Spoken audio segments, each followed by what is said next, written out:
What light leg exercise did you like? Do you want to start with a lunge or a squat? Squat. A squat? So you have light squat or single leg squat. What do you want to start with? Light squat. So a light squat is your first leg exercise.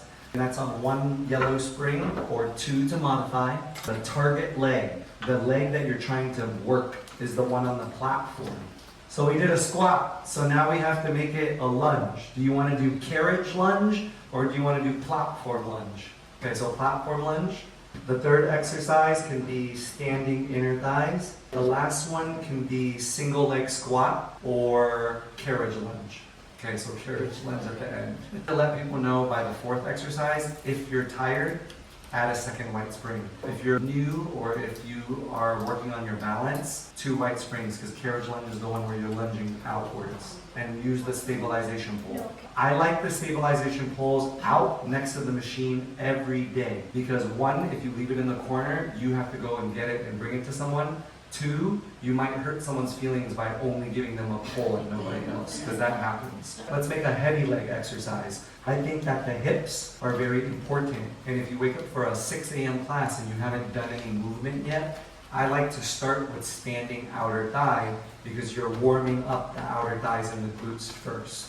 You can do heavy squats if you want. What would you like to do? Standing outer thigh, heavy squats, or laying leg press. Get them down. Warm up the glutes by pushing, or bungee. I would say those are the ones that you should choose from first. Remember, it's isometric. No isometric first. Warm up leg first. Number 1, standing outer thigh. After that, I would go into a heavy squat because you're already feet side by side and all you have to do is bring the carriage in and then squat.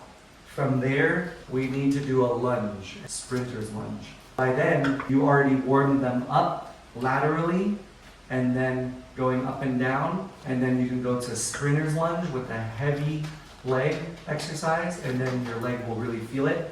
You can do sprinter's lunge and then right forward slash, donkey kick, or bungee just to give you options. What would you like to do after sprinter's lunge? Bungee right after. A standing outer thigh, warm up the outer thighs, then you go into up and down, then you turn the face forward, and then you get down low, you do the sprinter's lunge and an isometric hold. Then I say step forward, step down, turn around, pick up your bungee, kneel, put on the bungee, and then stay or crawl forward. And then those are 4 exercises. And all those would be on heavy springs, all heavy. So here's the problem. Everybody can go really wide for standing outer thigh heavy. Everyone can do heavy squats. But when you turn to do sprinter's lunge, that's when it gets too heavy for some people. And they can just take off a yellow. If they're on a blue, what they'll have to do is kneel down, take off the blue, and take a while to put on 1, 2, 3, 4, 5. So that's why before class I say, these are the exercises we're doing, pick and stick with it. Now let's do something called progression. Progression means you start light and you get heavier. Okay, what 2 light leg exercises from the light leg block do you want to keep? Light squats and platform lunge.